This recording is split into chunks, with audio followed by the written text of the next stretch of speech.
Hello बच्चों, तो आइए स्टार्ट करते हैं इस सीरीज का अगला पार्ट। और इस सीरीज में हम लोग अगला पार्ट करने वाले हैं system of particles and rotational motion. ठीक है, इसमें बहुत सारे टॉपिक हटे भी हैं, तो ये चैप्टर वैसे तो कर लेना लेकिन आपको आसान लगेगा। ठीक है, तो बच्चों आइए करते हैं हम लोग। ये पहला सवाल है अपना रोटेशनल मोशन का। ठीक है, एन एनर्जी ऑफ कितना 484 joule is spent in increasing the speed of flywheel from 60 RPM to 360 RPM. ठीक है, इतना एनर्जी दिया 484 जूल, स्पीड बढ़ गई कितना 60 आरपीएम से 360 आरपीएम तक पहुंच गए। ठीक है, अब देखो सुनो मेरी बात, यहाँ पर ओमेगा 1 निकालो।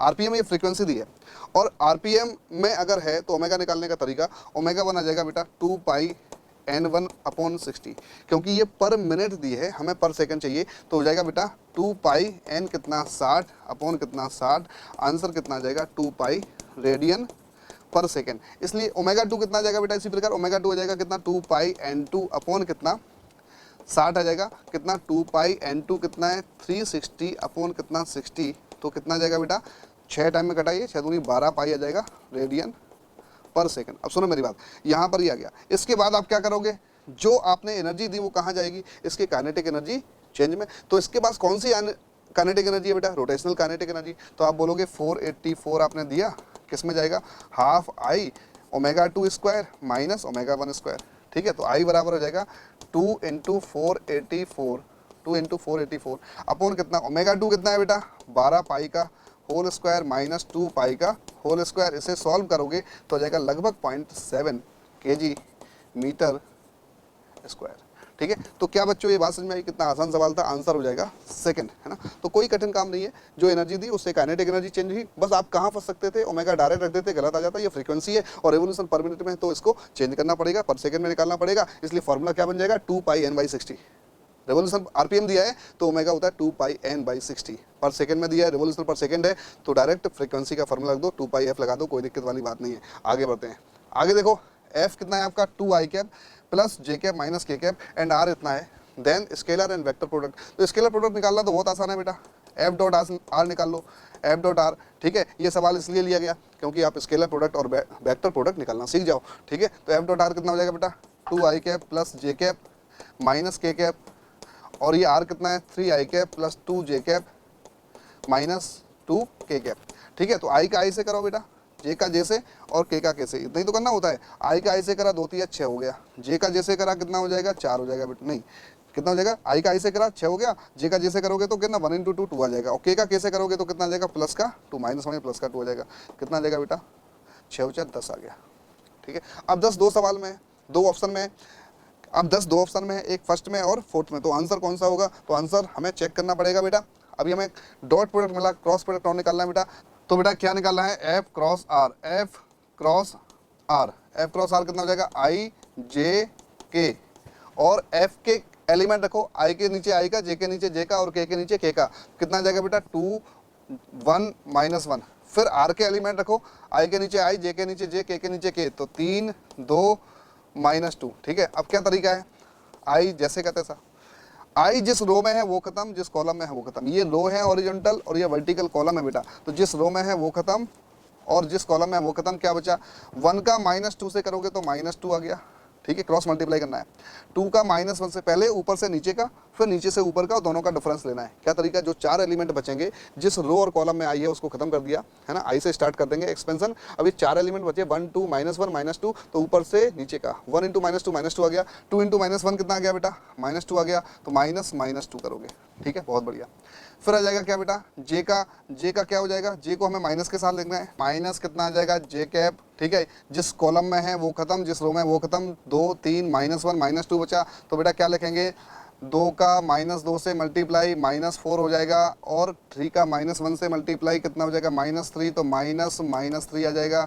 ठीक है बच्चों, के का लिखेंगे तो के जिस कॉलम में वो खत्म, जिस रो में वो खत्म, 4 बचे, 2 3 1 2, ऊपर से नीचे का 2 दूनी 4 हो गया, नीचे से ऊपर का 3 इंटू 1 कितना हो गया 3 हो गया, कितना आ जाएगा बेटा 2 दूनी 4, 4 माइनस कितना आ जाएगा आपका 3 आ जाएगा। ठीक है, अब इसको सॉल्व कर लो, तो ये फाइनल कितना आ जाएगा आपका, ये +2 हो जाएगा, ये -2, ये 0 हो गया, ये कितना हो गया 0, ये कितना हो जाएगा आपका -1, ये कितना हो जाएगा आपका +1 हो जाएगा। ठीक है, तो ये हो जाएगा आपका माइनस का 1 और माइनस प्लस जे कैप।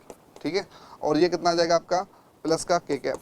ठीक है, तो इसका मैग्नीट्यूड कितना आ जाएगा बेटा, है ना, इसका F cross R, F cross R का मैग्नीट्यूड आ जाएगा √2 आ जाएगा। तो करेक्ट आंसर आ जाएगा, डॉट प्रोडक्ट आ जाएगा 10 और क्रॉस प्रोडक्ट का मैग्नीट्यूड कितना आ जाएगा √2, तो आंसर हो जाएगा 4। क्या बच्चों बात समझ में आई? बड़ा आसान सवाल था, थोड़ा ये क्रॉस प्रोडक्ट लेंदी हो जाता है, ठीक है, जैसा कि आप देख पा रहे हो थोड़ा सा लेंदी हो गया। आई जिस रो में है जिस कॉलम वो खत्म, जे को माइनस लिखना है और के को लिखना है, तो आई जे के से एक्सपेंशन स्टार्ट करते हैं और इस तरीके से सिस्टम फॉलो करते हैं। तो आपका डॉट प्रोडक्ट और क्रॉस प्रोडक्ट दोनों के आंसर आपको पता चल गए। आगे बढ़ते हैं। The ratio of radius of gyration of thin uniform disc about an axis passing through its center and normal to its plane to the radius of gyration of the disk about its diameter। तो बेटा एक तो ये disc है, disc की ये जो axis है, ठीक है, ये इसके अबाउट जो मोमेंट ऑफ इनर्शिया हो जाएगा, सेंटर मास से जा रही एक्सिस है लेकिन डिस्क के प्लेन के परपेंडिकुलर है, मैंने क्रॉस लगाया हुआ है, तो ये I1 लिख लो। और एक जो डिस्क है उसकी जो एक्सिस है वो डाया एक्सिस है, ये बेटा मोमेंट ऑफ इनर्शिया कितना I2, ये भी सेंटर मास से जा रही है और ये भी सेंटर मास से जा रही है। तो I1 कितना हो जाएगा बेटा, I1 हो जाएगा कितना बेटा, I1 हो जाएगा mk1², ठीक है। तो कितना आ जाएगा, परपेंडिकुलर टू द प्लेन है चूंकि, तो कितना हो जाएगा mr²/2 बराबर कितना mk1²। ऐसे ही यहाँ हो जाएगा बेटा, पहली इक्वेशन बन गई है। यहाँ कितना हो जाएगा I2 बराबर सेंटर मास से जाने वाली एक्सिस के अबाउट मोमेंट ऑफ इनर्शिया निकालो और किसके बराबर कर दो, mk² के बराबर कर दो, आंसर आ जाएगा। तो बेटा I2 कितना हो जाएगा बेटा mk2² हो जाएगा। I2 कितना है आपका, डायमीटर एक्सिस है, कौन सी एक्सिस है, डाया एक्सिस। तो बेटा डाया एक्सिस के अबाउट कितना होता है mr²/4 होता है, mr²/4 होता है, इक्वल टू कितना हो जाएगा mk2² हो जाएगा। ये इक्वेशन 2 हो गया। क्या निकालना था बेटा, द रेशियो ऑफ, क्या निकालना था, यहाँ देखो, the ratio of radius of gyration of a thin uniform disc about an axis passing through its centre and normal to its plane to the radius of gyration of the disc about its diameter. तो k1/k2 निकालना है। तो बेटा इसको first upon second कर दो, first upon second करोगे तो k1/k2 कितना मिलेगा, ये 1/2 ये 1/4, तो कितना आ जाएगा बेटा, ये k² ये आएगा ना, ठीक है, k1/k2 का होल स्क्वायर कितना आ जाएगा बेटा, ये आ जाएगा 4:2, ठीक है, यानी 4:2 करोगे तो 2 आ जाएगा, k1/k2 कितना आ जाएगा बेटा √2:1। तो करेक्ट आंसर हो जाएगा बेटा फोर्थ। तो fourth answer is the correct answer. आप देखो एक एक्सिस सेंटर मास से जा रही थी जो कि नॉर्मल टू द प्लेन थी, दूसरी एक्सिस सेंटर मास जा रही थी सेंटर मास से, ठीक है, लेकिन डायमीटर के पैरेलल है बेटा, डायमीटर एक्सिस है और ये भी सेंटर मास है। और जब भी हमें रेडियस ऑफ गायरेशन सिखाया जाता है तो हम लोग कहते हैं, क्या कहते हैं, हम लोग कहते हैं कि भाई ICM को किसके बराबर कर दो, mk² के बराबर कर दो। तो क्या हो जाता है, के हो जाता है रेडियस ऑफ गायरेशन, ठीक है। दो इक्वेशन बनाई, डिवाइड कर दिया, आंसर आ गया। कौन सी बड़ी बात है। आगे, टू ऑब्जेक्ट ऑफ मास कितना 10 kg 20 kg respectively are connected to the two ends of a rigid rod of length 10 metre with negligible mass, the distance of centre of mass of the system from the 10 kg of the mass. सुनो मेरी बात, ये light rod है, ठीक है, light rod है, यहाँ पर कितना है 10 kg और एंड से कनेक्टेड है बेटा, ये कितना है आपका 20 kg, ठीक है। The distance of the centre mass of the system from 10 kg से सेंटर मास का सिस्टम का सेंटर मास निकालना, ये लाइट रॉड है बेटा, LIGHT। तो आपको पता है यदि 2 पॉइंट मास है, यदि 2 पॉइंट मास है, ये M1 है और ये कितना है बेटा M2 है, ठीक है, ये 20 kg है। तो M1 M2 अगर हम M1 से सेंटर मास का डिस्टेंस निकालेंगे तो मान लो सेंटर मास यहाँ है और ये डिस्टेंस हो गया आपका x हो गया, तो x होता है कितना, जिससे निकालना है वो नहीं, दूसरा वाला ऊपर आएगा M2 × R/M1 + M2। और अगर मान लो M2 से निकाले तो क्या आएगा M1 × R/M1 + M2। Centre mass 2 point mass वाले सिस्टम का सेंटर मास निकालने का तरीका देखो, ये सेंटर मास है बेटा, अगर मान लो ये R1 डिस्टेंस है, M1 से निकालना है बेटा, ठीक है, ये डिस्टेंस कितना है R है और ये डिस्टेंस कितना है बेटा R2 है, सेंटर मास का R2 डिस्टेंस है किससे, M2 से। तो अगर R1 की बात करें तो कितना आएगा M2 × R/M1 + M2, डायरेक्ट तरीका। और अगर R2 की बात करें तो कितना आएगा M1 × R अपॉन कितना M1 + M2। तो बेटा 10 kg से निकालना था तो कितना 20 ऊपर आएगा, तो 20 × R, R कितना है, लेंथ कितना था बेटा, लेंथ 10 मीटर है, 10 अपॉन कितना 20 + 10 कितना हो जाएगा 30 हो जाएगा। आंसर कितना आ जाएगा बेटा, 0 से 0 गया, कितना 20/3 मीटर फ्रॉम 10 kg। तो आंसर हो जाएगा बेटा fourth answer is the correct answer. तो कोई कठिन काम नहीं है। और याद रखना 2 पॉइंट मासेस, ठीक है, को ज्वाइन करने वाली लाइन के परपेंडिकुलर कोई एक्सिस है और उस एक्सिस का मोमेंट ऑफ इनर्शिया मिनिमम करना है तो वो एक्सिस कहाँ से पास होगी, सेंटर मास से, ठीक है। तो अगर मान लो ये है, ये 10 kg है बेटा और ये लाइट रॉड है, ये 20 kg है, लाइट रॉड है बेटा, ठीक है, 20 kg है, और बोला कि ये एक्सिस है, ठीक है, और अगर इस एक्सिस के अबाउट I मिनिमम है, मोमेंट ऑफ इनर्शिया मिनिमम है, तो ये क्या होगा बेटा, x क्या होगा, तब भी x कितना होता ठीक है, 20/3 होता, क्योंकि आपको पता है ये एक्सेस कहाँ से जाएगी, सेंटर ऑफ मास से। तो आगे आने वाले सवाल मैंने सॉल्व कर दिए। ये बड़ा इंपॉर्टेंट कॉन्सेप्ट है। यदि 2 पॉइंट मास को ज्वाइन करने वाली लाइन है ना के परपेंडिकुलर एक्सिस है और उस एक्सिस के about minimum moment of inertia निकालना है, तो वो एक्सिस किस पॉइंट से जाएगी, सेंटर मास से। ठीक है, आगे the angular speed of flywheel moving with uniform angular acceleration changes from कितना 1200 आरपीएम टू 3120 आरपीएम इन कितना 16 सेकेंड। द एंगुलर एक्सेलेरेशन बताना है, क्या बताना है बेटा, एंगुलर एक्सेलेरेशन बताना है। The angular speed of a flywheel moving from uniform angular acceleration changes from 1200 RPM to 3120 RPM in 16 second. Uniform angular acceleration है तो आप बोलते हो ओमेगा बराबर ओमेगा नॉट प्लस कितना अल्फा टी, ये वाला फॉर्मूला लगा दो, तो omega minus omega not upon कितना टी बराबर अल्फा। अल्फा एंगुलर एक्सेलेरेशन है बेटा, तो अल्फा बराबर कितना आ जाएगा, ओमेगा कितना है बेटा, वी बराबर यू प्लस ए टी जैसा है, 31 कितना 3120 ये आरपीएम में बेटा कितना आ जाएगा 2 पाई n/60 माइनस 1200 इंटू 2 पाई n2 अपॉन कितना 60 अपॉन कितना टी, टी कितना आ रहा है बेटा, टी आ रहा है कितना, टाइम कितना दिया 16 सेकेंड। ठीक है, तो इसे सॉल्व करेंगे हम लोग, अल्फा मिलेगा हमें कितना 2 पाई/60 तो कॉमन आ गया, 16 भी नीचे है, और ये 3120 में से 1200 घटाएंगे बेटा, 0 2 11 में से 2 गए 9 और 1 कितना रहा बेटा 1920 1920। ठीक है, तो अब इसको सॉल्व कर लेंगे बेटा, 0 से 0 गया, 2 तिया 6 16 तिया 48, तो 192 पाई अपॉन कितना जाएगा 192 पाई अपॉन कितना 48। ठीक है, 192 पाई अपॉन कितना 48। तो आप ये देखो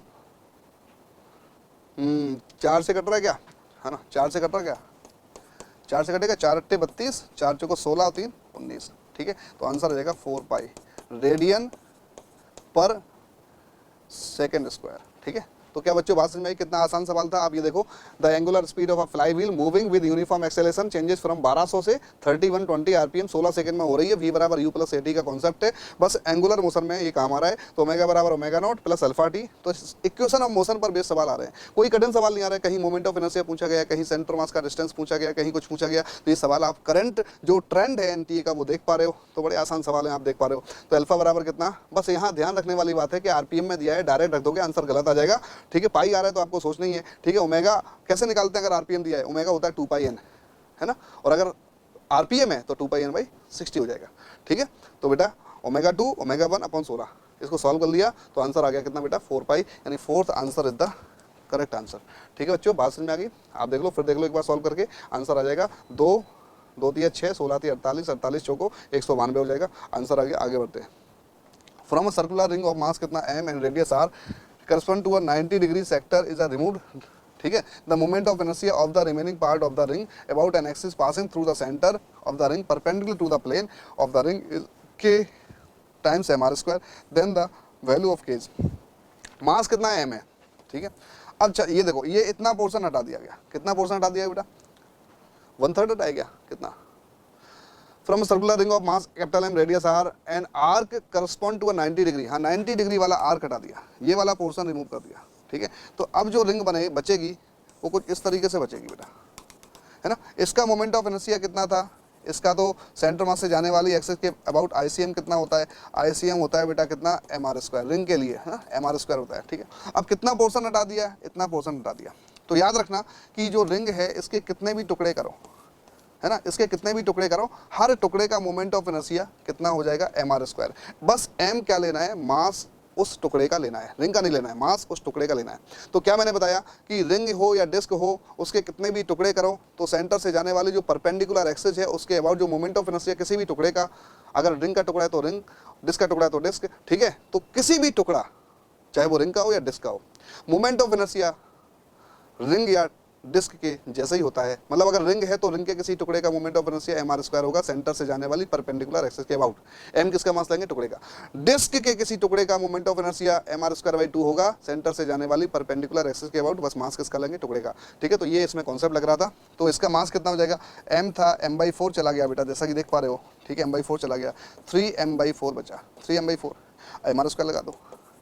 I डैश cm कितना आ जाएगा, आई डैश सी एम आ जाएगा बेटा कितना 3m/4 into are square, 3m/4 हो जाएगा। तो आप इसको किसके बराबर कर दो, k इंटू mr² के बराबर कर दो, जैसा कि सवाल में बोला गया है। mr² से mr² चला जाएगा, k हो जाएगा 3/4। So correct option is second. तो second answer is the correct answer. तो बड़ा आसान सवाल था, मक्खन मलाई टाइप का सवाल था, और ये ज़्यादा पुराना नहीं है, 2021 का सवाल था। इस तरह के सवाल पूछने का ट्रेंड एनटीए का बना हुआ है, ठीक है। तो मैंने क्वेश्चन पढ़ा, क्वेश्चन के जो जुड़े कॉन्सेप्ट थे, जैसे सवाल पूछे जा सकते हैं आगे, उसकी भी बात करिए। तो इस सीरीज का जो मोस्ट बेनिफिशियल पॉइंट है वो क्या है कि मैं क्वेश्चन पढ़ रहा हूँ, साथ ही साथ ये बता रहा हूँ कि इस कॉन्सेप्ट पर किस तरह के सवाल पूछे जा सकते हैं, इस कॉन्सेप्ट का यूज क्या है। तो आपको डिटेल एनालिसिस भी दे रहा हूँ, तो आप जुड़े रहिए बच्चों।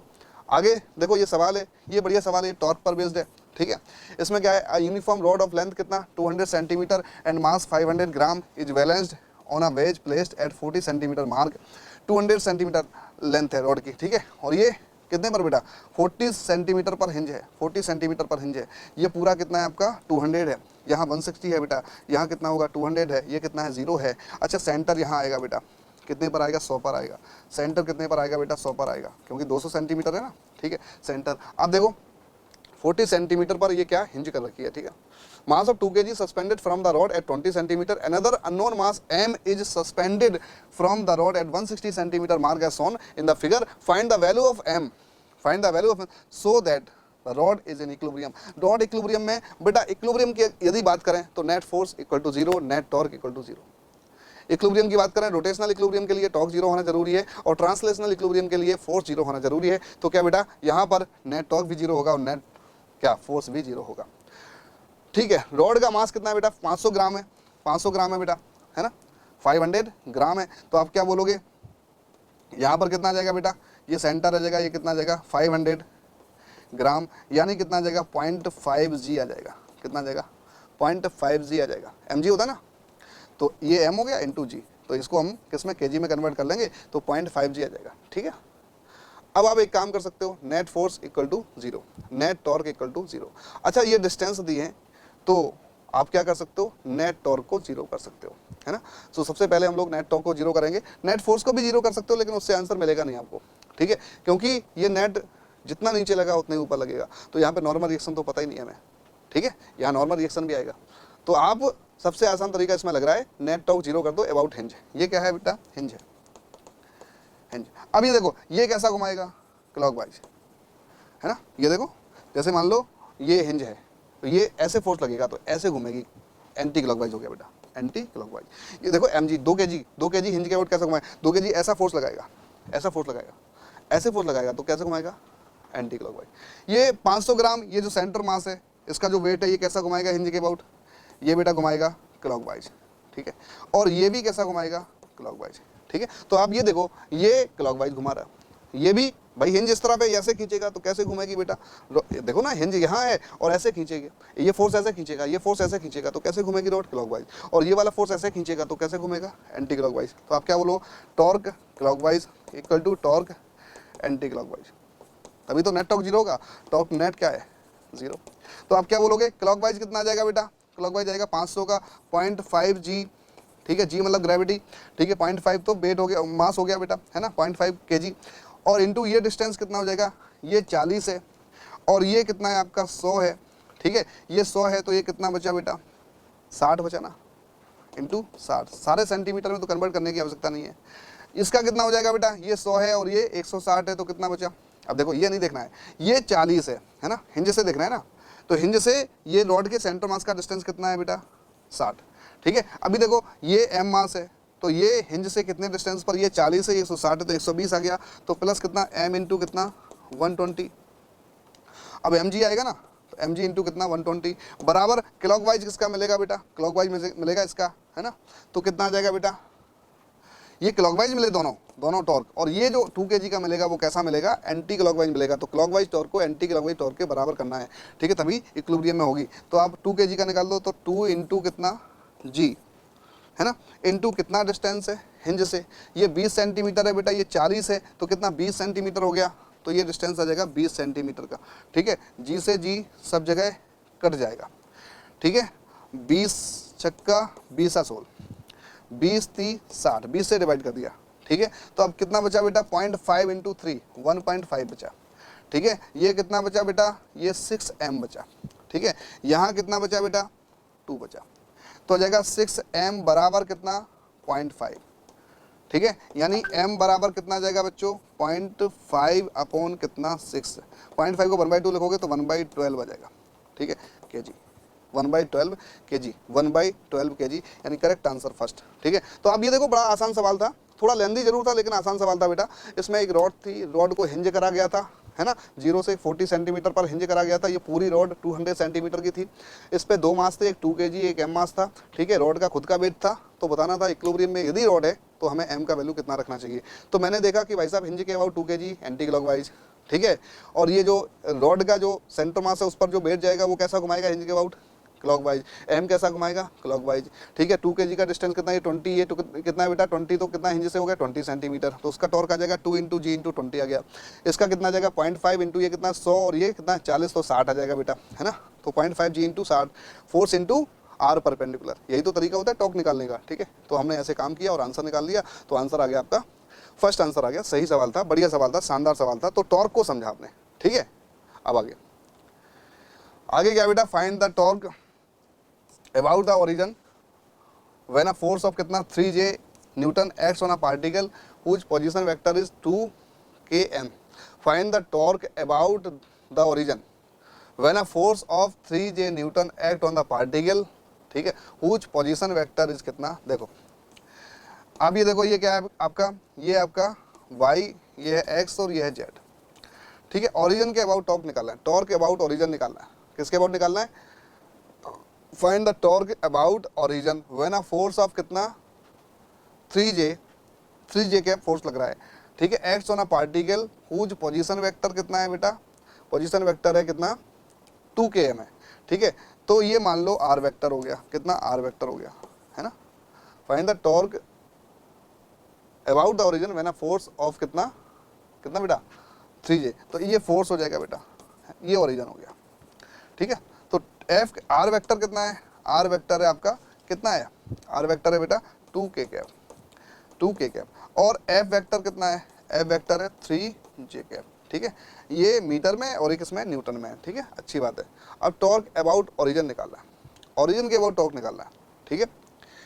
तो एक सीधा सा कॉन्सेप्ट है कि भाई आर वेक्टर क्या होगा, जैसे मान लो ये पॉइंट है, पार्टिकल है, इस पर टॉर्क फोर्स ऐसे लग रहा है, और ये पॉइंट है जिसके अबाउट हमें टॉर्क निकालना है, ठीक है। तो आर क्या बनता है, जिस पॉइंट पर फोर्स एक्ट कर रहा है उस पॉइंट का पोजीशन वेक्टर जिस पॉइंट के अबाउट टॉर्क निकालना है। सुनो मेरी बात, आर वेक्टर कैसे बनता है, टॉर्क होता है बेटा आर क्रॉस एफ, क्या होता है आर क्रॉस एफ। इसमें एफ तो आपको पता है, लेकिन हमें क्या आर वेक्टर पहचानना होता है। अगर मान लो पी के अबाउट टॉर्क निकालना है, ये टॉर्क अबाउट हो है, मान लो टॉर्क हमें पी के अबाउट निकालना है बेटा, किसके अबाउट निकालना है, पी के अबाउट, है ना। तो हम क्या लिखेंगे, आर वेक्टर हो जाएगा पीओ वेक्टर, आर वेक्टर क्या हो जाएगा, ये कौन सा वेक्टर है, ये ओपी वेक्टर है बेटा।